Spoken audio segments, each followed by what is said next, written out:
إنا لله وإنا إليهم راجعون إنا لله وإنا إليهم راجعون إنا لله وإنا إليهم راجعون waxaan tacsi tiiraanye leh halkan uga direynaa ee loo geystay dad degaankoodii iyo dhulkoodii oo xoolo dhaqata ah oo ceelashoodii iska waraabsanaya ee u geysteen nimanka gooni-goostiga ah ay ku wala dhaceen iyagoo aaminsan in rag Soomaaliyeed iyo degaan Soomaaliyeed jooga ay yihiin ayaa lagula dagaalamay qolaa gooni-goosatada ayaa xasuuqday waa wax laga naxawey inna lillaah wa inna ilayhim raajicuun ilaahay gacan ka xaq daran baad dishay dhalinyarada Soomaaliyeed degan aaminsan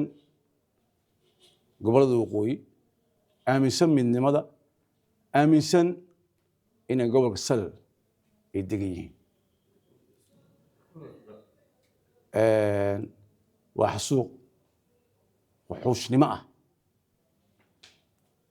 marnaba waxa weeye aan ku celcelinaynaa iyaguna waxaan leenahay janno fardowsa ilaahay ha idin geeyo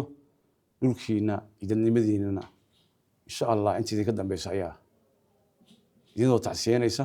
Asalaamu calaykum waraxmatullaahi wabarakaatuh.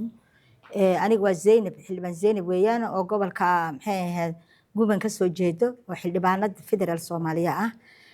Maanta waxaan direynaa isugu nimid haddaan nahay madaxdii wasiiradii iyo xildhibaanadii iyo senataradii waxaan direynaa inaan taageersanahay gobolka iyo maamulka ka soo baxay guban state ka soo baxay ee caasimadan u tahay Zeylac iyo Lugahaya. marka waxa weeye aniga hadal waa la dhameeyay war-saxaafadeedka hadalka lagu dhameeyay tacsidii waa la diray marka aniga waxaan leeyahay reeraha aan ka soo jeedno geeri way dhacaysaa waa la isdilayaa waa la is afduubanayaa waxba yaa laga soo qaadin aniga waxaan leenahay geesinimadiina iyo in lagu ogaa kartidiina hadaatiin reerkaasoo wata waxba ka soo qaadina intii dhimatana Allah u naxariisto annaga waan garab taaganahay waxaan nahay xildhibaanadii federaalka ee Soomaaliya ee ka soo jeeda beelahaas idinkan waa in garab taaganahay waa u diraya madaxdanadii oo dhan waa u diray ugaaska ugaaskan uu kamid yahay waxaan leeyahay assalaamu calaykum war-saxaafadeedka hadalka lagu dhameeyay tacsidii waa la diray assalaamu calaykum waraxmatullaahi wabarakaatuh. saxaafadeed maanta oo ay taariikhdu tahay 22 bisha koowaad 2026 waxaan halkan iskugu yimid xildhibaanada dowladda dhexe ee Soomaaliya ka soo jeeda gobolada hoostaga maamulka Somaliland gaar ahaan xildhibaanada beesha Ciise waxaan halkan ka cadeynaynaa in midnimada Soomaaliya tahay lama taabtaan waxaan si adag u cambaareynaa duulaanka iyo xadgudubyada qaawan ee dowladda Israa'iil ku soo qaaday midnimada Soomaaliya iyadoo sheegtay in taleefanku aqoonsatay qayb ka mid ah Soomaaliya gaar ahaan gobolada aan ka soo jeedno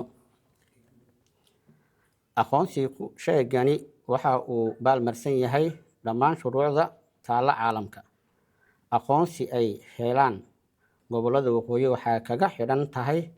in ka heshiiyaan walaalo Soomaaliyeed oo jidkii ay u mareen xoriyadooda labada dowladeed oo ka soo biiray Afrika ee Eritrea iyo South Sudan annagoo ah xildhibaanada ka soo jeeda Somaliland ee aaminsan midnimada waxaan diyaar u nahay kana shaqeynaynaa wax kasta oo ay ku imaanayso midnimo Soomaaliya oo ay ku qanci karaan raalina ku noqon karaan qalbiyada tabashada qaba ee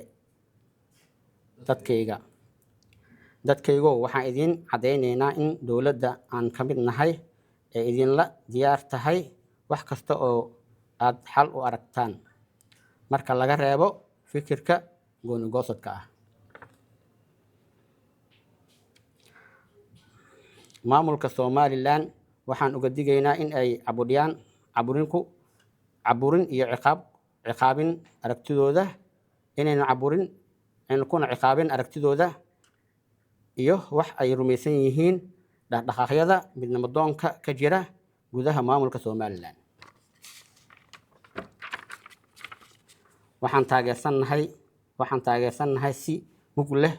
u soo dhaweynaynaa dhismaha maamul goboleedka cusub ee la magac baxay Guban State of Somalia, magaalo madaxdiisuna tahay magaalada ugu faca weyn magaalooyinka Soomaaliya ee Saylac ahna hooyadii ilbaxnimada Soomaaliya. waxaan ugu baaqaynaa dowladda Soomaaliya in ay hiil iyo hooba la garab istaagaan taabagelinta maamulka cusub midnimo doonka Soomaali baa leh guuleysta insha Allah.